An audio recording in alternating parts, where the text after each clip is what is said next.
Hello, everybody. Welcome to CripChat, your weekly podcast for everything disability. Today, I'm here Hello. with John and Shar, Hello. and myself, Hello. David. And today, we're going to be interviewing Lisa Cousin, who is a story writer and film. Hello, Welcome, everybody. Joanne. Welcome to CripChat, your weekly podcast for everything disability. Today, I'm here Welcome, with John and Joanne. Shar, So, Shar Joanna. D, Having you on. and myself, David D. And today So, we're going to be Joanna. interviewing Lisa Cousin, Hello, who it's is a been a story long writer Yen. and filmmaker time. It has for people with It's so good. disability. So, Joanna. Yen. Uh, uh, It's so good. Thank you very much for that, David. Welcome, everyone. And comment box. welcome to CripChat. Please, So, Joanna, tell us a bit about your journey into filmmaking. please like and share. And how has your passion for storytelling, your commitment for storytelling,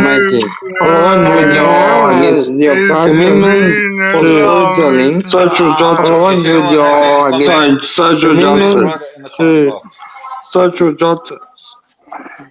social justice. Okay. Well, I did communications and media at Notre Dame, and I majored in film there. And while I was there, I got to do an exchange in the US in Minnesota at a college called St. Benedict St. John's, Minnesota. And one of the courses I did there was film studies. And it was great because I learned all about film theory, and I had a fantastic lecturer who was like an encyclopedia of movies. And when I finished my time there, I asked him for advice because I thought I really want to work in the film industry, but I didn't know how I would get there. And he suggested to me that I should go back to Sydney and find a course that would help me to develop my skills. So I did that. I found this course at this film studies um, film school called Metro Screen, and they did a 6 month course all I think I about muted it. filmmaking, Did I mute it? like the different roles people have on set, and talked about different career pathways. I mute it from here. And then at the end of that, I got offered an internship at Green New South Wales. Um, and I did that for a couple of months. And while I did that, I heard about Information and Cultural Exchange, which is this arts organisation in Western Sydney, and they were looking for filmmakers with disability to share their experiences. And I spoke to them about that and got in, and I made a short film with some friends, the Milky Pop Kids, which looked at the authentic casting of people with disabilities.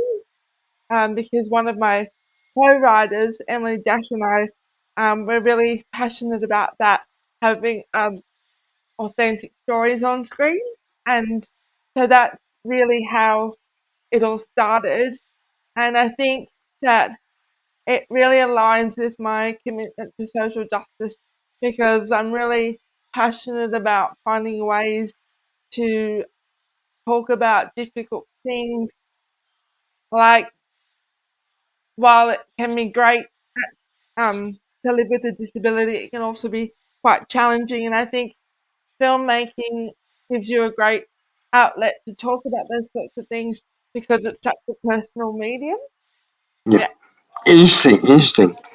In regards to the Milky Pop Kid, could you share the inspiration behind the short film and the impact it had, especially being recognized at prestigious film festivals like the Sydney Film Festival? Well, like I had said before, I had started thinking about the concept of the Milky Pop Kids. My friend Emily Dash, who is a fantastic filmmaker and writer, we talked about how we were really frustrated about how often at the time we'd see actors being cast playing roles of people with disabilities, and we thought we'd really like to challenge that whole idea, um, and just highlight the fact that there are so many actors with disabilities out there who just really need a chance to tell these kind of stories. And I think the impact that the Milky Pop Kid has had is that it's been part of that whole discussion of how important it is to have authentic stories of disability on screen. And it's been really lovely because the film, we made the film in 2016, and it's just had its own little life from when it premiered at Sydney Film Festival in 2017. It's gone on to film festivals in New York, Vienna. So that's been really wonderful as well.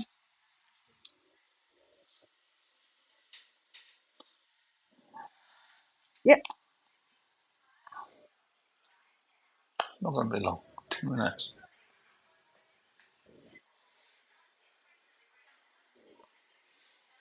Yes, I think like the Have you Milky Pop felt that? Kid, it's been part of that Can you hear me? discussion, and I also think that the industry Have has you really felt that recognised it's made a the difference, importance and um they're starting to of use people with casting disability actors instead? who live with disabilities in those sorts of roles, in how it really adds an authenticity to those sorts of stories because actors are able to reflect on their own experiences and be part of writers' rooms and have discussions with writers about their own experiences.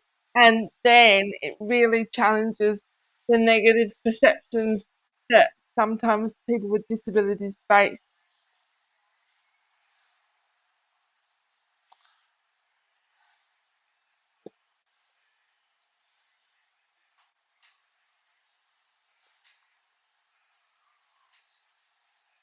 Oh yes, like there were the Heights, the, the great actor Have Bridie, they also um, found Bridie any McKimmel. She dramas played with a having character people with with a disability cerebral on palsy in that set, drama, or and then there was that you know of? Special, that comedy on Netflix, and all sorts of different things. Like I know that ABC is really committed to having actors with disability on screen, and um, I also um, can remember watching that recent feature film called Coda about a deaf family, and a lot of the cast were deaf and hard of hearing. So that was fantastic to see. So I think there's a real shift in the industry to have actors living with disabilities telling stories about disability, and just a real commitment to authenticity now.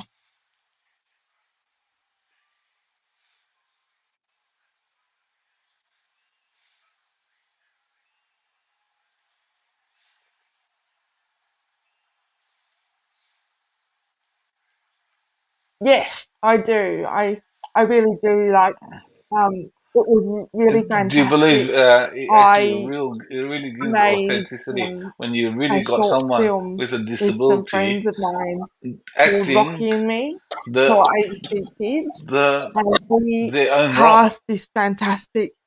Well, I should go back and say it's semi-autobiographical, kind of based on my life, but my experiences of growing up with CP, and it was about a girl who was 11 who lived with CP, and she was getting a first wheelchair, and we cast this really fabulous actor called Emily Pryor to play Stella, and she lives with cerebral palsy, and it was really wonderful because she really took ownership of Stella, and we were able to have great discussions about what it was like growing up with cerebral palsy. And it was really wonderful because she told me that she could really relate to Stella, and it was just really great for me to see her taking ownership of that character and the kind of things we talked about. So I think authenticity is really important because I'm like recently I got some really wonderful feedback from someone who lived with cerebral palsy saying they really related to Stella and the sorts of things she was going through, and that was really fantastic. And I think that's really one of the goals in casting an actor like that.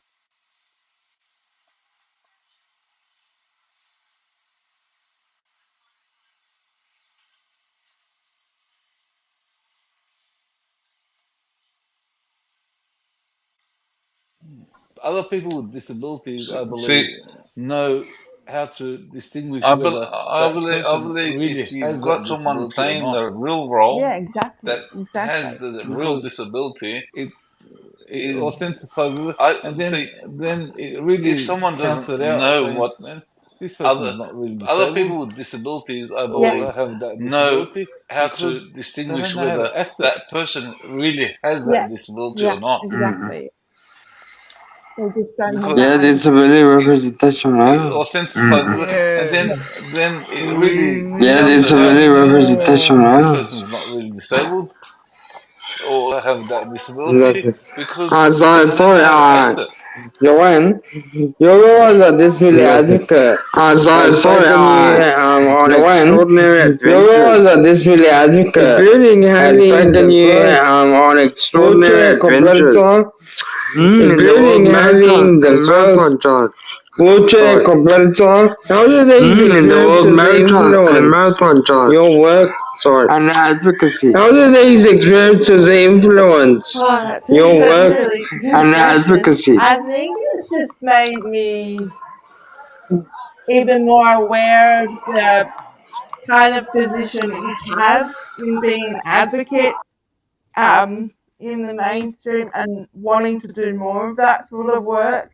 Like with the marathon, it was really wonderful because in each continent we were in, I'd come across people that had never met someone living with cerebral palsy, so I was able to have a conversation with them about what it was like, and then also just to be able to promote the sorts of work that the Cerebral Palsy Alliance does. That was really wonderful. So I think it's really influenced me in um, just realizing what a position I'm in to be able to advocate for people with disability and other people as well. And it's made me want to keep developing my Good skills and stuff. understanding of Good, the role of an interesting. Thank you advocate. for the showing, Joanne. Really. So, Joanne, good stuff. Good, interesting. How do you envision the role of documentary filmmaking in shaping perceptions of disability and providing a more compassionate understanding in shaping of the human condition? And providing a more compassionate understanding of the human condition. Well, I think, like I said before, it's such a personal medium documentary that it can really make an audience think and sit back and really reflect on what it's like. And I think just give audiences who don't have the lived experiences that we do an understanding of what it's like through documentary because they can really see it and it's um, presented to them in a way that is hopefully not too confusing, but is enough for them to digest. And I think that's really important, and it can just make an audience really think about what it's like and the sorts of challenges we have. And I think it can really strike a chord with people when they watch a documentary about someone living with a disability. Yes, definitely.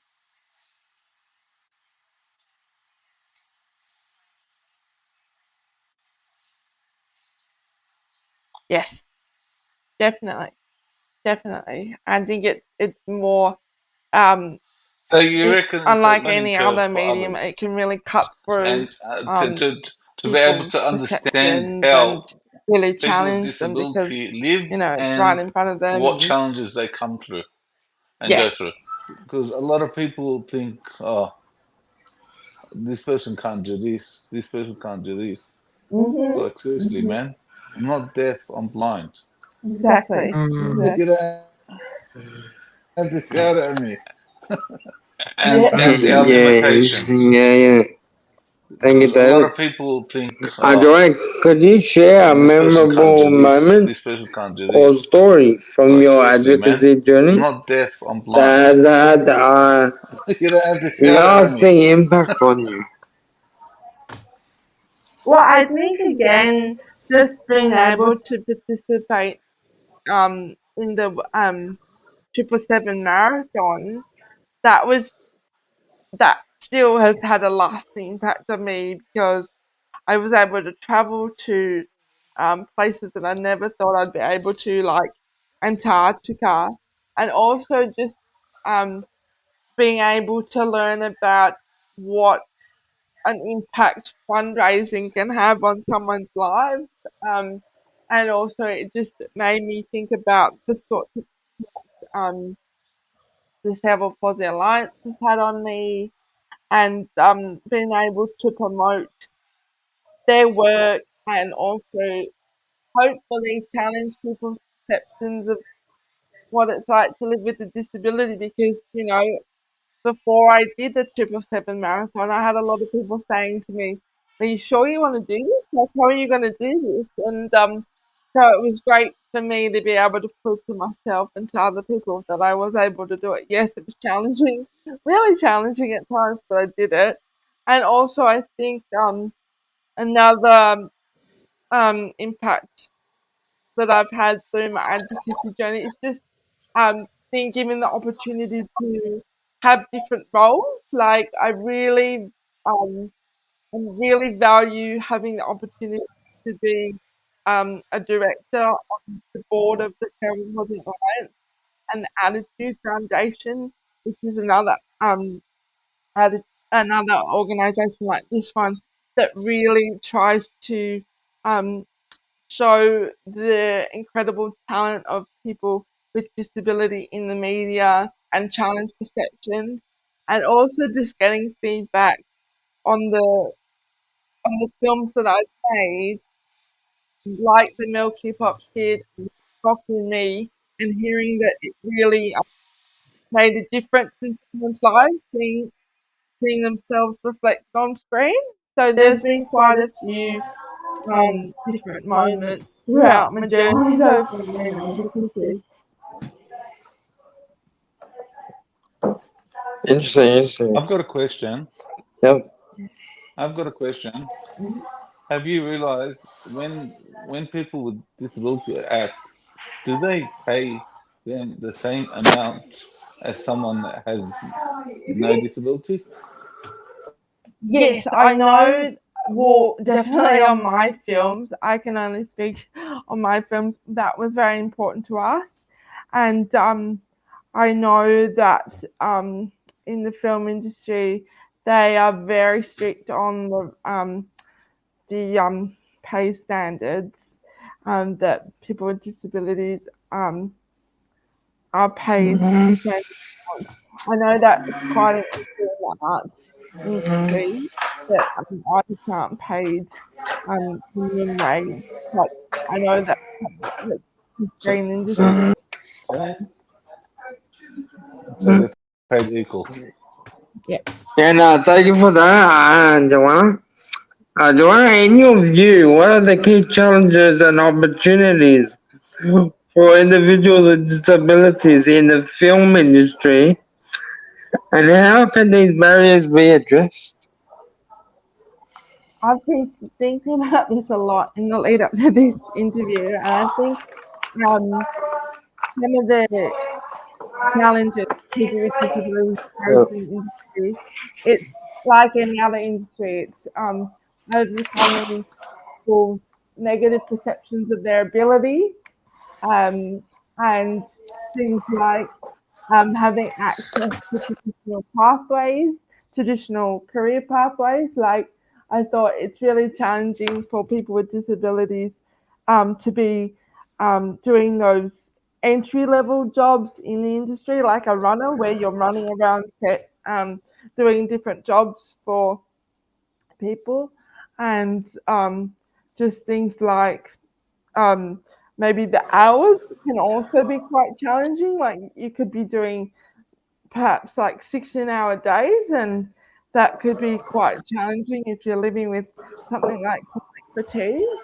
And I also think stuff like um, accessing networking events, because in the industry it's all about who you know, and not so much the skills, and that's how, through networking, like any other industry, that's how you get opportunities. And I know through personal experience that sometimes networking opportunities aren't always accessible.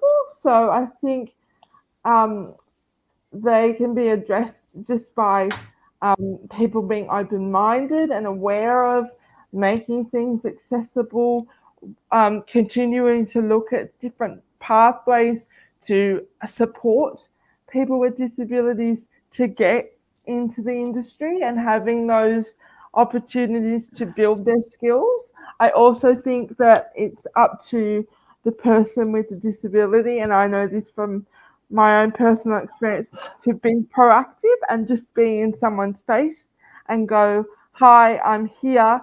I'm really capable, and I really want this opportunity." So I think it's there's a lot of things that can be done to address these sorts of. I've got a question. Wouldn't that be better if we have an agency for disability to represent us? And you got many people with disability under this agency, and if someone needs someone with disability, they can ask the agency. Yeah, I mean, that's a great idea. Why not? It's why not? It's a great thing to have someone advocate for you, and I think that's why it's great to have organisations like Bus Stop Films and the Attitude Foundation, who do that a lot of that work. So yeah, David, I think that's a great idea to have a specific I've worked with Bus Stop Films before. yeah, they're great. Yeah, me too. Great organization, but yeah, awesome. So Joanna, as a board member of the Cerebral Palsy Alliance, how do you contribute to advancing the rights and well-being of individuals with cerebral palsy? Oh gosh, that's a big one. Um, I think I just try and be the best advocate I can for people with disabilities. So that would be like making sure I'm an active member of the Cerebral Palsy Alliance, and promoting things that people with disabilities have done within the community. I'm very conscious of making sure I mentor people with disabilities within the industry, or just in the local community. I'm very conscious of speaking on things like this podcast, writing films that reflect the lived experience of someone with cerebral palsy, and just um, really trying to be a part of discussions that affect people living with cerebral palsy in a positive way, and always trying to look out for opportunities to support people who are living with disability. Great work you're doing, Joanna. Keep up the good work. Yeah, advocacy is very important, as Joanna has outlined. Thank you very much. So, Joanna, what advice would you give to aspiring filmmakers and advocates who aim to use their craft to drive positive social change? I think my advice would be to continue to develop your skills and network, because I think it's really important to be surrounded by people who support you and your craft and help you develop as a filmmaker or as a professional. And I think it's also really important to be proactive. So continue to have conversations with people that you look up to, which is something that I'm continuing to do. And also just continue to be proactive and write or create content that you think needs to be out in the world, that advocates for people with disabilities or just tells our stories, and just get out there and do it. Good. Thank you very much. Interesting. David, Jonathan, do you want to add anything? I believe that it's good what she's doing, and it's good. It's showing that people with disability can tell their own stories and make it legit and authenticizing it by actually putting their experiences in their stories. Awesome, awesome. How about you, Jonathan? Anything you want to add? We need more authentic stories in the media. Fundraising is important, but there's only one dimension of the disability community. Yeah, exactly, Jonathan. Yeah, it's really broad. Yes. Yeah, I agree. How important is it to share your story and making showing authentic stories from real people with disability? I think it's the way to go. Yeah, I think it's really important because And you've heard it all from Joanna herself, the thank amazing advocate and filmmaker. you I so would much. like to thank you, Joanna, once again for being on the show. Anything you want to add, sorry? No, just thanks so much, Ibby and Jonathan and David, for inviting me on. I've really enjoyed chatting to you guys. Thanks for thinking You're of me. welcome. Thank you for coming on. It's always a pleasure to have you on the show, and we look forward to having you on the show in the future, Joanna. Great. Thanks so much. Love the And for podcast. everyone out there,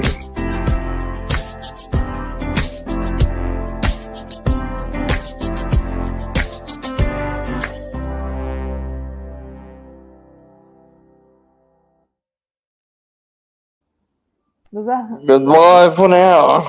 Okay, cool. Yeah, thanks.